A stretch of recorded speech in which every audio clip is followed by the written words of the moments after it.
Welcome to Naija Street Review, the station where the truth meets the people. Here, we go beyond the headlines to uncover the realities shaping our nation. We ask the hard questions, amplify the voices from our streets and communities, and hold those in authority accountable. At NSR, we don't just report the news. We bring you the facts, the perspectives, and the stories that matter most. Stay tuned to us.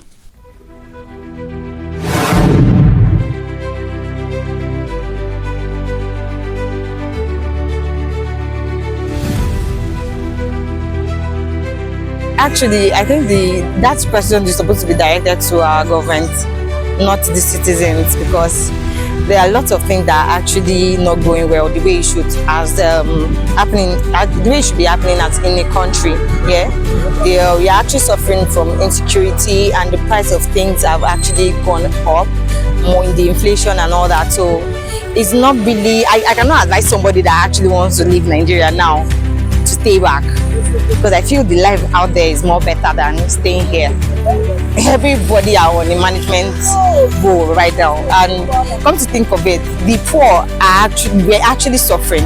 So I can imagine now for the middle class to be going through the same problem the poor are actually going through. So most of the time I actually think about what they do, how do they get to cope with the increase of prices, the transportation, the fuel hike, the food.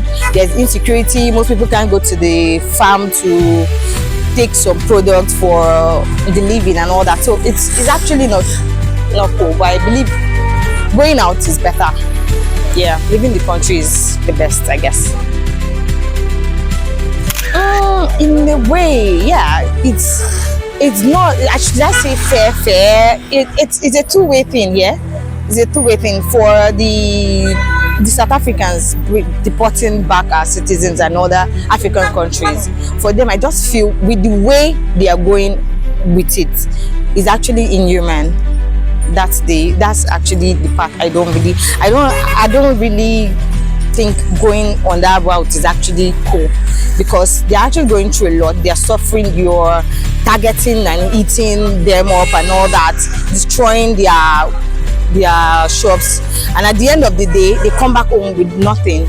Meanwhile, they have their savings there. They've actually had their lives, all those lives. You're actually not deporting just the illegal migrants. You are actually deporting both the ones that are legal. They have been there all their lives. So to me, it's not fair. It's actually not fair. Then on the other hand, for the few ones that have gone out, I just feel there are some of them that would have actually joined hands together. We talk in one voice, and I think our voices will be heard one day. I'm not really sure, but I just feel one day, yeah, we keep having that hope. Right from when I was little, my mom would say, in our government, this Nigeria will change. I actually feel it's going to change. So that's what we feel. Until now, we are just hoping on God to do that part. So that's just it. Yeah, they do. That's literally their job. That's what our governments are supposed to do. That's literally what they're supposed to do. They ought to listen to the cry of the citizens. They ought to listen. They ought to do the right thing. They can't tell me they are not hearing any talks about each citizen talking about, oh, this one is so high, or there's insecurity here. I cannot travel to Jos, and I'll be thinking about, oh, how am I going to cope? How do I wake up at night? If I want to stroll out, what's going to happen next? Are they just going to kidnap me, or is something else? They're going to be a bump next. So it's actually their duty. The government has to look into it. They're supposed to do better. If they had done better, make sure that both the budget they collected are working in the rightful places. I don't think citizens are supposed to be leaving their country. If everything is working well, a good networking system and all that, I don't think anybody is supposed to be complaining, because other African countries, they are trying their best. They are doing what they could for their citizens to get better. So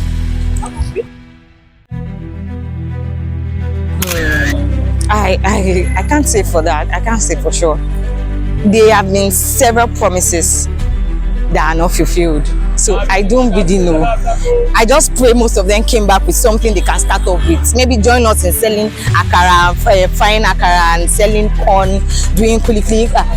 Me too. I'm actually doing the kulikuli business, so I think I actually saw the future before our first day. We did say something about it. So if they join us in doing that too, maybe they will get to wherever they want to be gradually. But waiting on the government to do anything for you, it's a no for me. It's a no.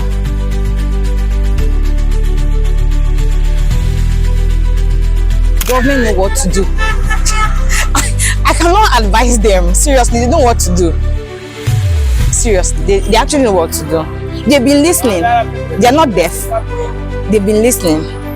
They have been making their decisions. All their decisions is always all about borrowing money, and at the end of the day, they're not doing the right thing with the money. So they know what to do. They know what we want as citizens.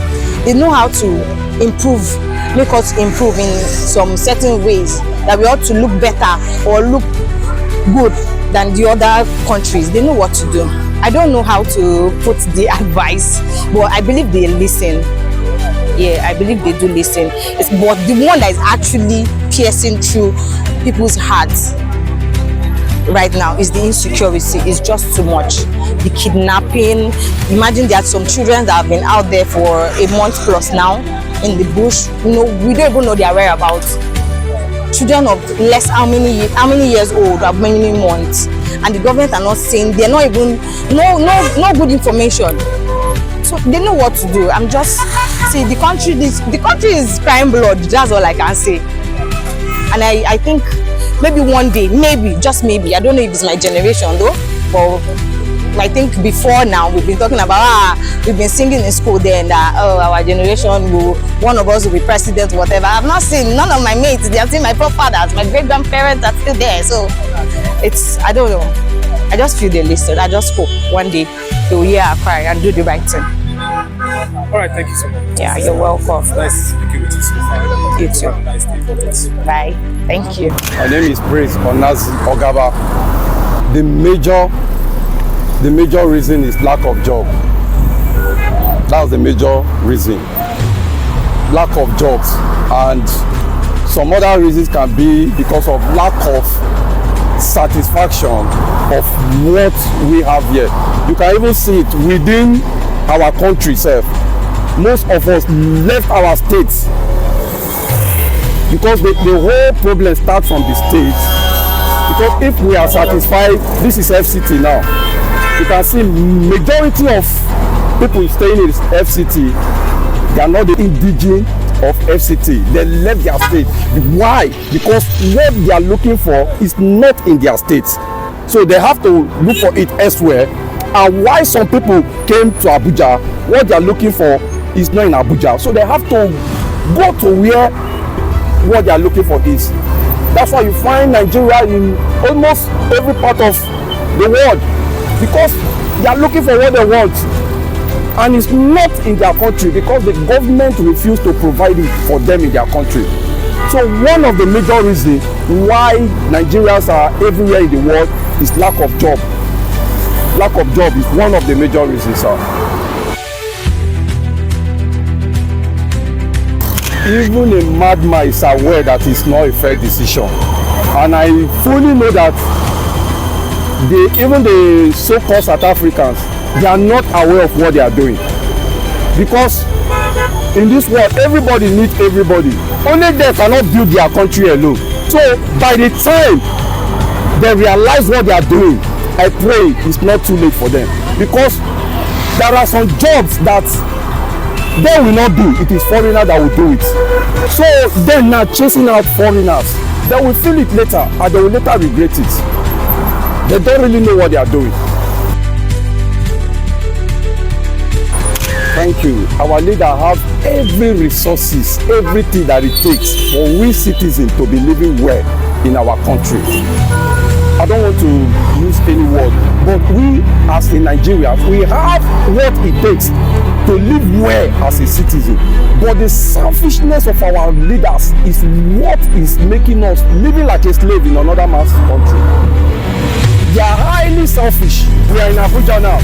You can see estates everywhere, empty houses, nobody's occupying it.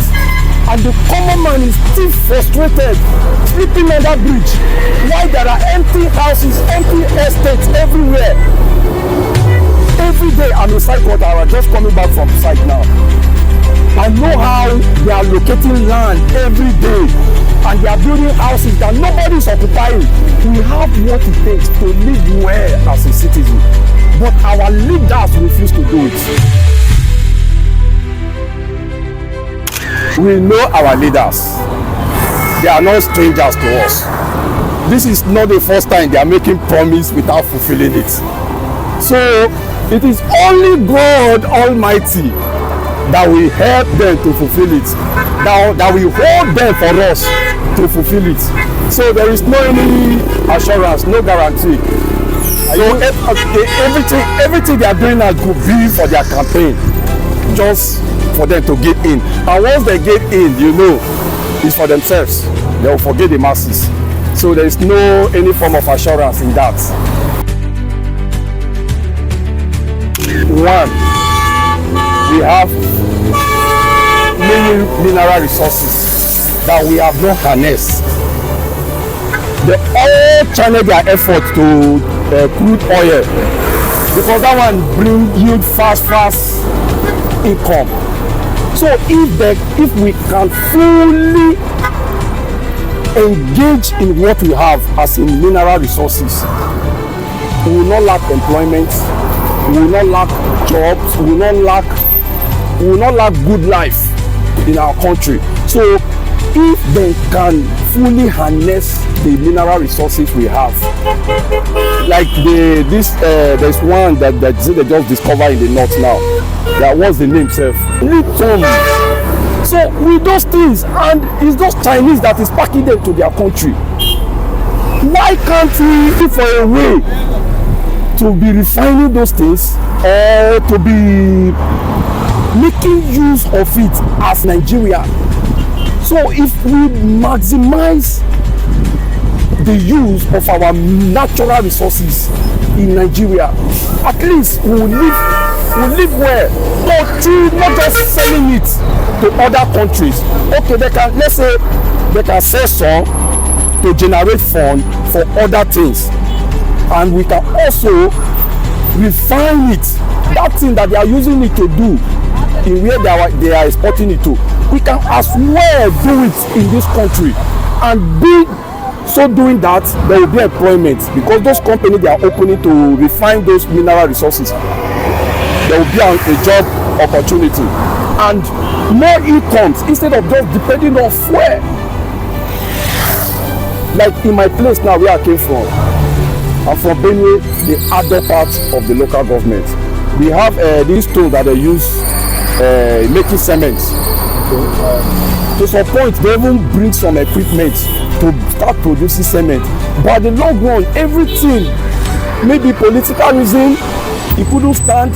So if we can fully engage on what God has blessed this country with, it is other people, other foreigners that will be coming to this country, not we running to them.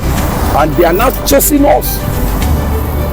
So if the government, my advice, just as you say, if we can fully harness the natural resources that we have in this country, I swear, naturally we are blessed in terms of natural resources, but in terms of leader, zero.